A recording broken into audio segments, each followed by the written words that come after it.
Salut à tous, c'est Thomas, je suis comme d'habitude à Moscou, ça fait déjà quelques années que j'y suis et c'est un plaisir pour moi de vous accueillir sur cette nouvelle vidéo où je vais vous parler depuis Moscou, depuis la Russie, contrairement à d'autres que je ne citerai pas, par exemple 3 lettres où il y a L, C et I dans le lot. Donc je vais vous parler du conflit, ça fait déjà 2 ans que ça commence, j'en ai fait déjà une vidéo l'année dernière, je continue chaque semaine à peu près, j'essaye un maximum de vous faire des points sur l'actualité par rapport à tout ce que je vais évoquer aujourd'hui. Je vais répondre à vos questions dans la vidéo, celle que vous avez posée sur Telegram, Instagram ou X. Je vous invite d'ailleurs à le rejoindre pour avoir de l'actualité en temps réel tous les jours.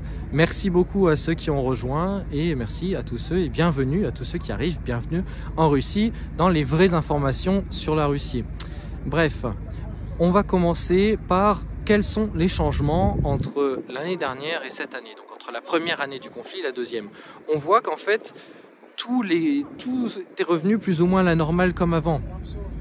La première année était difficile dans le sens où les sanctions et surtout la difficulté d'importation de certains produits ont pu être des problèmes, mais qui sont revenus à la normale. Je vous donne un exemple. Ah bah, je suis interrompu par le gong du fameux Kremlin.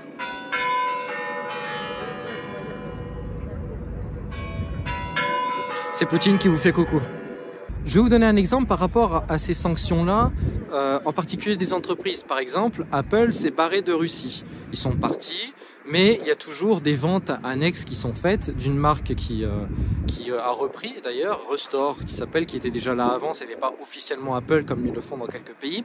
Et ben, pour vous dire, désormais, les iPhones les moins chers du monde sont en Russie. Vous imaginez bien que dans un pays sanctionné où il n'y a pas de vente directe depuis, même si c'est la Chine directement qui produit, qui envoie jusqu'en Russie, les téléphones les moins chers d'Apple sont en Russie. Alors que ça a été un des plus chers parce que forcément la variation du rouble n'a pas permis d'avoir une fluctuation, une certaine stabilité des prix avec le rouble qui est remonté jusqu'à 1 euro pour 160, donc une monnaie très faible, jusqu'à 60 ou une monnaie très forte, où d'ailleurs on voyait bien les articles typiquement de LCI qui nous disaient que oui, une monnaie forte ça veut pas dire que c'est bien, oh mais regardez la monnaie est faible, forcément il y a du positif dans le lot, pourquoi la Chine dévalue elle-même sa monnaie, la rend faible sa monnaie, il y a bien une raison économique derrière, ce que je vous ai expliqué d'ailleurs plusieurs fois dans les vidéos. Donc en fait les produits qui ont coûté plus cher en importation, je vais vous montrer une petite équipe d'enfants qui, alors je sais pas pourquoi ça doit être... C'est un sport, je sais pas lequel, alors si vous êtes spécialiste, dites-le moi en commentaire, ça se voit d'ailleurs que mon chat m'a bien griffé. Donc ces importations ont coûté plus cher parce qu'on passait par des pays annexes, typiquement l'Arménie a eu un boost de 10% de son PIB l'année dernière pour une bonne raison, parce qu'en fait il s'accaparait comme le Kazakhstan beaucoup d'importations qui sont redestinées par la suite à la Russie, ce qui fait une augmentation du prix, mais tout ce qui est par exemple électronique où il y avait une sacrée différence de prix, désormais il n'y a plus une grosse différence. Je vous ai déjà donné l'exemple d'Apple et c'est toujours possible de faire parvenir de Russie même des appareils, des consoles de jeux, des téléphones, des ordinateurs, des puces électroniques. On peut toujours l'avoir. L'inflation à proprement parler, parce qu'on m'a déjà posé la question, même si je vais répondre à d'autres questions par la suite, n'hésitez pas à rester. L'inflation en particulier est sur l'immobilier en règle générale, quand je parle du cas de Moscou. Pour les autres, LCI nous avait parlé des œufs, mais bon, les œufs, il y en a toujours une tonne, ne vous inquiétez pas.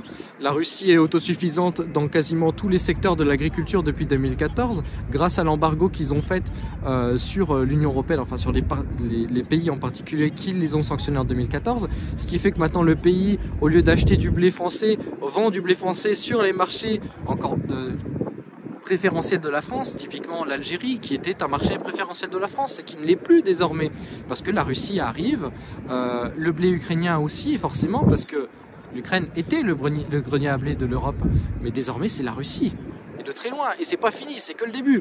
On va voir encore plus de produits qui vont venir de Russie, qui vont être acheminés, comme certains bateaux pétroliers qui passent toujours en Europe, mais qui, bon évidemment, ils ne le disent pas, faut pas non plus dire à la doxa, bon excusez-moi, mais j'ai pas envie de mourir, de tuer mon entreprise, vous voyez, comprenez, il y a des gens encore logiques dans le lot, même si ça reste qu'une minorité.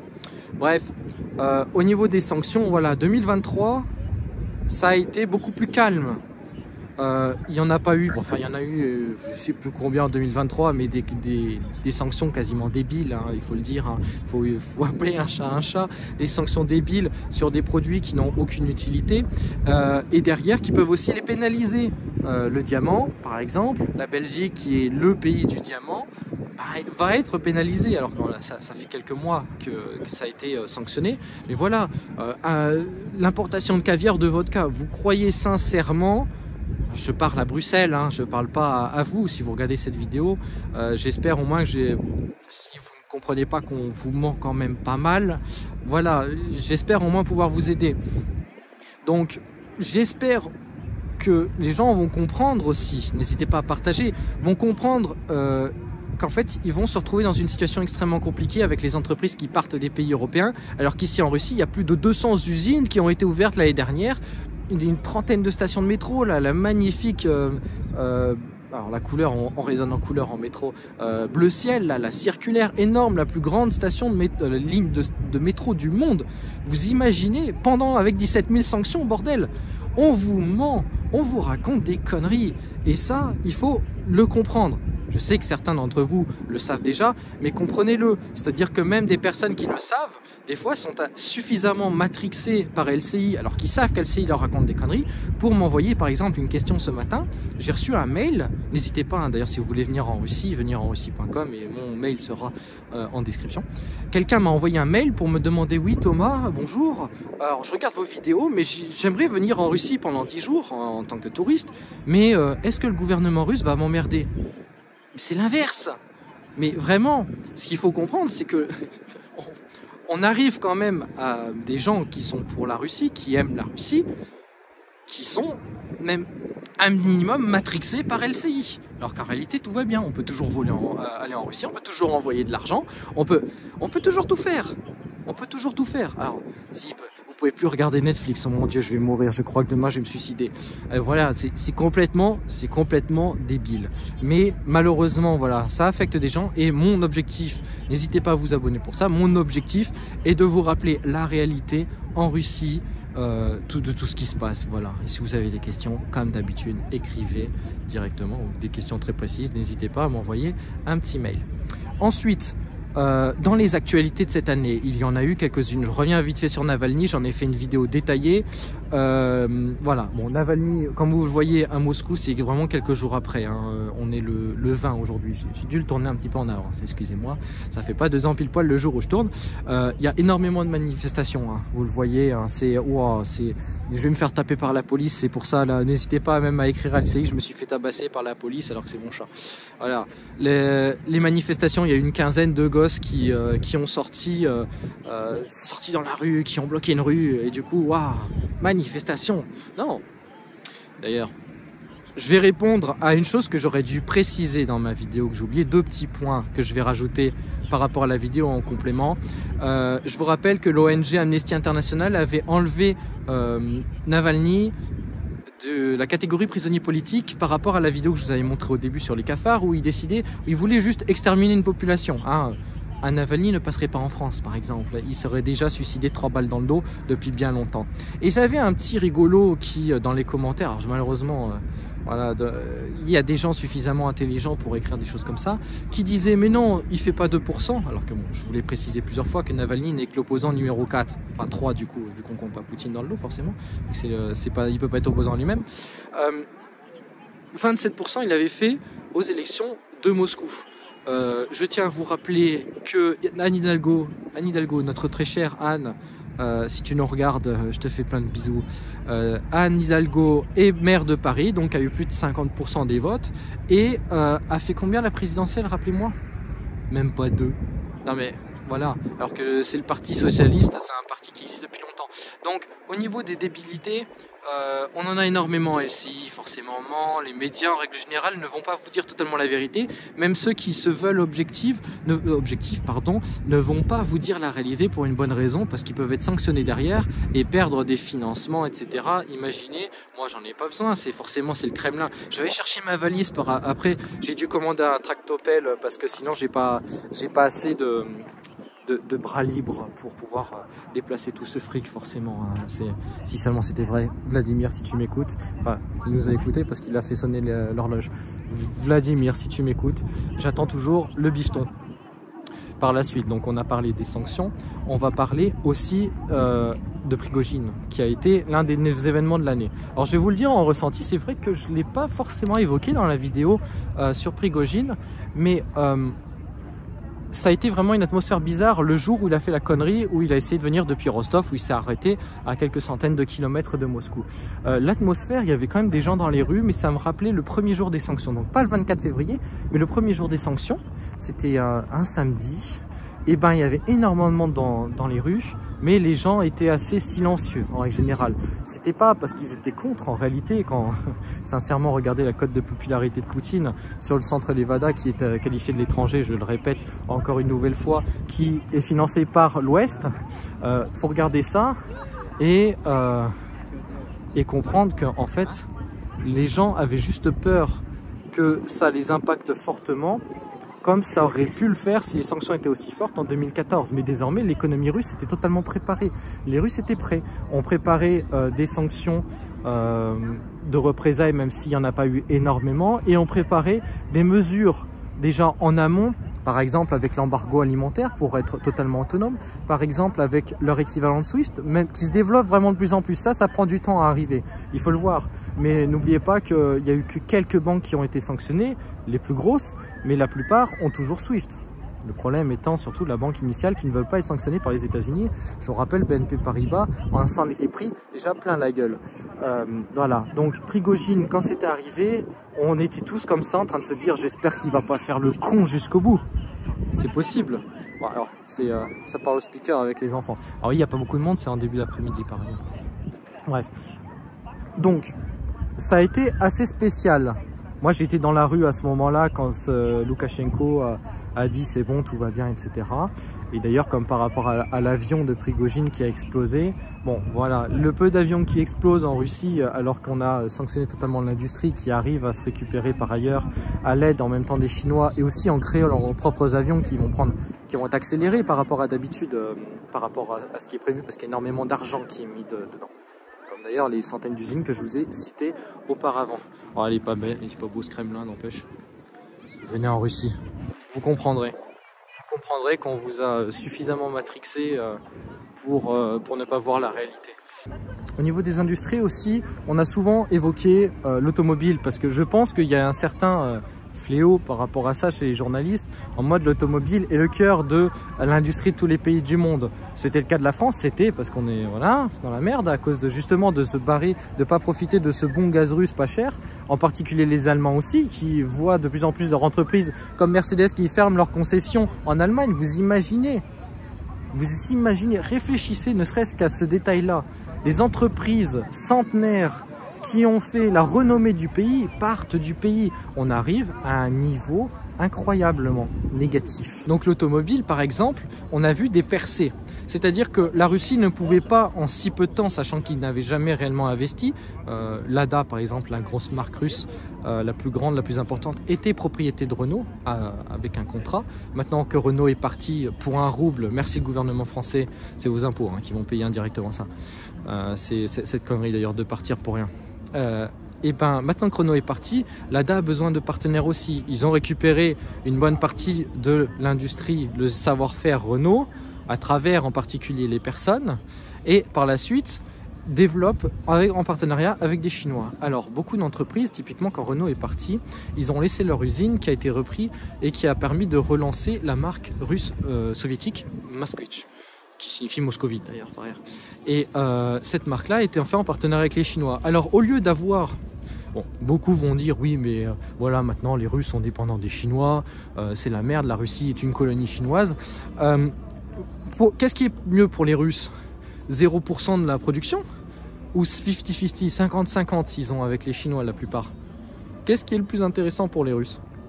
Alors par contre il est vrai que le prix des pièces détachées pour les voitures européennes, asiatiques certaines des pays qui pratiquent les sanctions ou américaines, le prix a augmenté.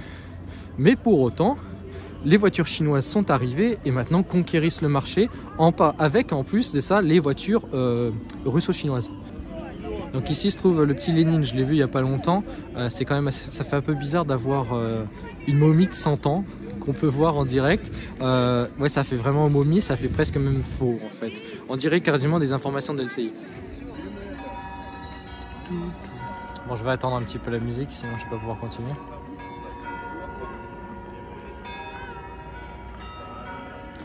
Niveau de la censure aussi, ce qui me fait rire, c'est que très récemment, des canaux Telegram français ont été bannis. Enfin, pas bannis. Ils ont été bannis que dans des zones géographiques précises, en l'occurrence la France, mais sûrement que l'Union européenne va suivre. Quand à la base en plus de quelque chose qui est, alors, franchement, même un journaliste débutant qui a 3 de QI, comme je suppose certains chez LCI, peuvent le faire encore mieux que leur comment ça s'appelle déjà, bref, leur portal combat là, c'est même d'un ridicule leur nom qu'ils ont sorti. Donc ce qui s'est passé, c'est qu'ils ont pris un site qui n'était regardé par personne, Pravda.fr, je ne savais même pas l'existence de ce site là, et ont pris ceux qui étaient les plus repostés, et les 20 premiers ont été virés tout simplement, ont été censurés. Donc des comptes importants, mais pas forcément le plus. Il y en a un dans la liste par exemple qui avait 400 abonnés sur Telegram. Moi je vous invite à me rejoindre d'ailleurs si vous voulez que je vous repartage tous ceux qui ont été censurés, qui ont créé un deuxième canal. Moi j'aurais pu l'être aussi sanctionné, j'ai pas été repris autant, ça veut dire que je devrais faire plus pour mon poutinisme intérieur, mais vous voyez quand même le niveau de censure qui se développe de plus en plus, où des personnes ne peuvent même pas exprimer leur opinion totalement facilement en Russie. Et avant de passer aux questions, on va finir sur le futur. Cette année est assez importante. On le voit bien que beaucoup de médias commencent à dire que l'Ukraine est à bout, non plus d'armes, de munitions en particulier, c'est surtout les munitions qui posent problème, mais que l'OTAN ne peut plus en produire spécialement. Ils se retrouvent, voilà, même les médias en parlent. On voit très bien que des langues essayent de se délier petit à petit, même s'il y a une censure massive. Nord Stream, il y a une enquête suédoise qui a été annulée. L'assassinat de Gonzalo Lira par les Ukrainiens, personne n'en parle. Même ne serait-ce que le Texas aux États-Unis, qui n'est pas un sujet lié à la Russie, mais le Texas, on n'en parle pas. Même moi, pour chercher quels étaient les propos tenus par les médias français, j'ai cherché Texas, j'ai utilisé mon VPN pour aller en France, pour voir qu'est-ce qu'un Français lambda pourrait regarder. Il ne parlait pas du Texas dans les médias français, hormis les médias anglophones en parlaient. Donc, cette année va être importante parce que les élections arrivent dans beaucoup de pays. En Russie, c'est dans même pas un mois. Bon, on suppose que Vladimir Poutine va gagner dans tous les cas. Il est aimé. Il me fait penser un peu à Bukele au Salvador, où en fait, il a sauvé le pays de la misère, de la corruption et des difficultés économiques et en fait d'une perte énorme de leur renommée internationale en arrivant, et les gens lui font confiance, vont laisser totalement le pays, voilà. Et en plus de ça, les opposants, il n'y a personne de réellement concret. Les communistes, quand on a vu la fin de l'URSS, beaucoup de personnes, bon voilà, il n'y a que les nostalgiques qui votent pour eux. Les nationalistes, en fait, Poutine est aussi un peu une sorte de nationaliste dans le lot, même s'il n'est pas... il reste centriste, l'air de rien, Poutine, dans les élections. Puis les élections aussi en Union européenne, même si ça ne changera absolument rien parce que beaucoup de pays auront énormément de sièges, du style les pays baltes, la Pologne, tout ça, qui sont anti-russes total, ça ne changera rien par rapport à la Russie. Même s'il y aura, je pense, beaucoup plus de partis qu'on considère de droite qui vont se développer. Heureusement d'ailleurs qu'il y a Orban dans le lot qui permet de repousser un maximum les débilités de l'Union européenne. Ensuite, les plus importantes, je pense, les élections aux États-Unis. Les États-Unis, ça va être un sacré changement.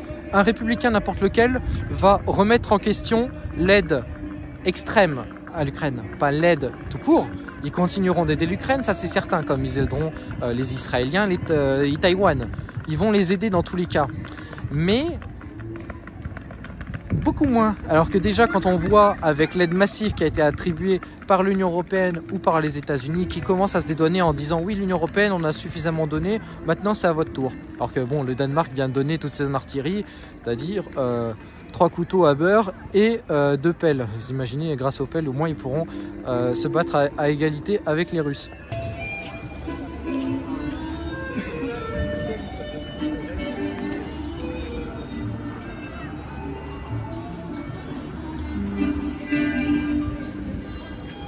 Qu'est-ce que vous voulez? Ils vendent des churros, des beignets, des choses comme ça, avec une petite musique sympa. Bon, j'espère que je commence à avoir froid, il fait -10. Je vais rentrer à l'intérieur et je vais répondre à vos questions. Alors, de retour au show, je vais répondre aux questions que vous m'avez posées. Je les ai posées sur Telegram, Twitter, mais aussi Instagram. N'hésitez pas à rejoindre les différents réseaux sociaux.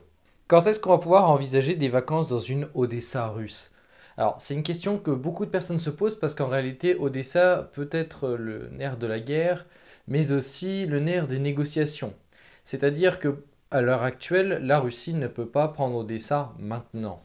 Il y aura toujours une possibilité dans le futur, tout dépend forcément de l'état de l'armée ukrainienne en particulier, parce que la Russie produit suffisamment, a suffisamment de soldats, a suffisamment de personnes qui souhaitent rejoindre la SVO. Donc SVO en russe c'est pour opération militaire spéciale. Donc Odessa est une possibilité. Forcément, la négociation pourra se jouer sur cela. Pourquoi un port en eau profonde, le port le plus important de la mer Noire qui a une importance vraiment stratégique? Surtout une ville russe, donc d'un point de vue symbolique qui est extrêmement important. Où vont les armes et l'argent qui coulent à flot depuis l'Europe? J'ai envie de vous dire, l'avantage c'est que ça revient en Europe, en France, dans les villas, sur la Côte d'Azur par exemple. Beaucoup d'armes sont utilisées sur le terrain forcément, mais une bonne partie est revendue au marché noir. Moi, la chose qui m'avait le plus étonné, c'est que même en Finlande, déjà il y a des gangs en Finlande, ça m'avait déjà fortement étonné, mais qu'il y avait des armes de l'OTAN qui sont arrivées jusqu'à là-bas, en petite quantité certes, mais tout de même. La vente de cela permet surtout d'enrichir les élites, en particulier de l'armée ukrainienne, qui en profitent un maximum. Tous ont des scandales quasiment de corruption, et c'est une des raisons pour lesquelles je ne comprends pas pourquoi on envoie de l'argent à l'Ukraine. L'argent, c'est très bien qu'une partie va être récupérée. Ils ont un budget tellement gigantesque pour une population qui vit avec des salaires 5, 6 fois moins important qu'en France, avec quasiment le même budget pour certains trucs. C'est forcément on se pose des questions, pourquoi ils en réclament tous les mois? Parce qu'une partie est piquée. La corruption en Ukraine, c'est même l'Union européenne en novembre 2021 qui disait qu'elle était importante. Même l'Union européenne le disait. Et ils veulent rejoindre l'Union. Et l'Union essaye de pousser au maximum pour qu'elle rejoigne. Franchement, on ne se poserait pas des questions de conflit d'intérêts. C'est pas comme si Pfizer avec von der Leyen, typiquement, la corruption du Qatar. Non, il n'y a jamais eu de scandale à l'Union européenne et j'ai d'ailleurs jamais eu de sanctions. Est-ce que l'armée de Poutine recule? Est-ce que Bruno Le Maire va provoquer l'effondrement de l'économie russe? Eh bien, la réponse va t'étonner, non. Quels sont les intérêts géopolitiques de la France dans ce conflit? On a tout à perdre en réalité. Déjà, les entreprises françaises faisaient partie des plus importantes et les plus influentes dans le marché russe. Pour que citer Auchan, Renault, Leroy Merlin, qui était l'un des plus importants et qui est toujours d'ailleurs, même Decathlon, dans tout ce qui est luxe aussi. Il y a énormément de marques françaises qui ont beaucoup à perdre. Et par ailleurs, la plupart d'entre elles soit continuent à fonctionner, soit laissent leur management russe, c'est-à-dire des Français, continuer à travailler, ou des fois, dans certains cas comme Louis Vuitton, qui continuent de payer énormément de salaires, beaucoup de loyers, et continuent en fait d'exister, mais ne vendent plus rien littéralement. Donc dans tous les cas, ils financent la Russie. C'est assez ridicule. Alors sur Twitter, une petite question. Pourquoi la Russie s'accroche toujours aux relations avec l'Europe, malgré que les Européens n'hésiteront pas une seconde et à la moindre occasion de détruire la Russie, s'ils le pouvaient? C'est une excellente question qui est extrêmement réfléchie au sein de la Russie. Beaucoup, en particulier chez les nationalistes, aimeraient déplacer la capitale dans une ville plus sibérienne, donc plus à l'est, plus proche de l'Asie, parce que le pivot asiatique a commencé depuis déjà des décennies. Pour autant, les Russes sont attachés culturellement à l'Europe parce que c'est une civilisation européenne. Une partie du territoire, certes minoritaire, est du côté européen, mais c'est la majorité de la population tout de même. Et la Russie se sent beaucoup plus proche, à juste titre, de la France par exemple que de la Chine, d'un point de vue culturel, parce que les deux pays ont eu des relations. La langue française est assez importante en fait, même au sein de la langue russe, beaucoup de mots français existent en russe. En fait, c'est renier une partie, une sorte de leur identité, de leur histoire, de se focaliser à 100% sur l'Asie. Alors qu'ils savent en plus de ça qu'une partie des Européens soutient la Russie et est pro-russe et aime la civilisation, la culture russe. Sur Instagram, Tomasovitch1 d'ailleurs, comme sur Twitter, alors que les autres c'est Tomasovitch. Quelle est la situation actuelle en Russie? La situation actuelle en Russie, comme je l'évoquais quand j'étais sur la place rouge, en fait, n'a pas vraiment évolué au cours de cette année. Le seul endroit où il y a de l'inflation, c'est l'immobilier à Moscou. Mais ça, c'est quelque chose d'extrêmement classique. Toute la Russie veut investir à Moscou, les salaires sont plus élevés à Moscou, la qualité de vie est plus importante à Moscou, donc beaucoup veulent y aller. Et sincèrement, je vous invite à venir pour le voir de vous-même. Le 22e siècle existe déjà, il se trouve à Moscou. Il y a de l'inflation, ce qui est logique, c'est un phénomène économique classique qui est moins important que les taux d'épargne. À l'inverse de la France, où l'inflation est bien plus importante que les taux directeurs, les taux d'épargne en particulier, ce qui fait qu'en réalité, dans tous les cas, vous allez perdre de l'argent, sauf si votre salaire ou votre dividende augmente. On est dans une situation totalement inverse, où la Russie, tout va bien. En réalité, le taux directeur a été augmenté non pas parce que le rouble se pète la gueule, le rouble s'est affaibli, certes, mais pour 17 000 sanctions, c'est 3 fois rien en comparaison. On était à 1 euro pour 85 roubles avant l'opération militaire spéciale et on est désormais autour de 95-100. C'est certes une augmentation, ça ne veut pas dire que c'est négatif, je vous rappelle, la Chine dévalue elle-même sa monnaie, alors à quoi bon? Mais en fait, il y a un manque de main-d'œuvre que Poutine a rappelé il y a quelques jours. Il faut 2-3 millions de personnes en plus, de travailleurs, pour faire tourner l'économie. C'est-à-dire que le taux directeur de la Banque centrale va baisser si il y avait là, du jour au lendemain de 3 millions de travailleurs. Le taux baisserait. Pourquoi? Parce qu'il y aurait la possibilité de travailler. Le chômage est quasi nul en Russie. Est-ce que la France enverra des militaires combattre la Russie? Alors, la France est un cas un peu particulier. J'ai bien l'impression, et on l'a vu avec le bombardement qui a tué une soixantaine de soldats français. Alors en fait, ce ne sont pas forcément des soldats à proprement parler. Il y a des mercenaires, on peut mettre des gros guillemets sur ce terme-là, qui combattent du côté ukrainien. Ce sont souvent des volontaires, certains payés pour le faire en plus. Voilà. Disons qu'ils sont motivés par cela. Mais la plupart, ce sont des sortes d'espions, des instructeurs militaires. Ce ne sont pas des gens qui vont se battre, ceux qui sont employés par le gouvernement français, même si ce n'est pas officiel, comme pour beaucoup de pays en réalité. Les instructeurs, c'est pourquoi? C'est pour l'utilisation des canons César, l'utilisation du matériel français et le renseignement. Donc je suppose que le bâtiment qui explosait avec les Français à l'intérieur faisait partie de ce cas-là. Comment la jeunesse russe voit-elle le conflit plutôt pour, contre ou neutre? C'est vrai que la jeunesse est quelque chose d'important et personne n'en parle réellement. La jeunesse a été extrêmement occidentalisée parce que les années 90 c'était compliqué, le début des années 2000 c'est leur enfance, leur jeunesse pour la plupart. Alors, ils ont toujours ce petit rêve d'Europe, mais d'Europe ou d'ailleurs des États-Unis, mais je peux vous dire que depuis l'opération militaire spéciale, les sanctions à leur encontre, les sanctions tout court, et l'hypocrisie totale vis-à-vis de l'Ukraine, les jeunes Russes sont de plus en plus patriotiques, ce qui, faut dire merci les sanctions à ce niveau-là. C'était quelque chose qui manquait déjà de base. Bon, il y a une partie, disons que les gens de mon âge le sont de plus en plus. J'ai plein d'exemples à ce niveau-là de gens qui voulaient par exemple partir en France, mais qui ont vu la situation pour ouvrir des comptes bancaires, la situation ne serait-ce que d'un point de vue gentillesse à leur rencontre, fait que ces gens-là se détournent totalement de l'Europe, se détournent totalement des États-Unis. Il y en a toujours une partie, certes, qui veulent y aller, mais la plupart déchantent quand ils arrivent.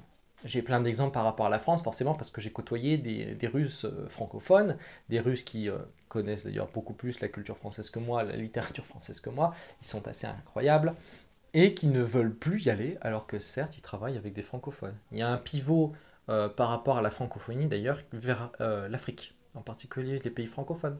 Et la question, est-ce que tu penses que Zelensky sera réélu? Si oui, comment se déroulera la suite? Zelensky, s'il se présente à l'heure actuelle, ça devrait passer. De toute façon, il n'aura pas d'opposition réelle.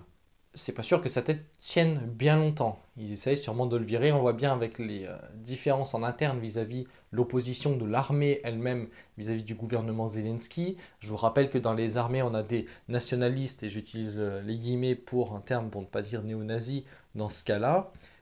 Et avoir un juif à la tête de l'État les a bien aidés pour combattre Poroshenko qui détestait. Les ennemis de mes ennemis sont mes amis, mais ça ne va pas durer forcément bien longtemps.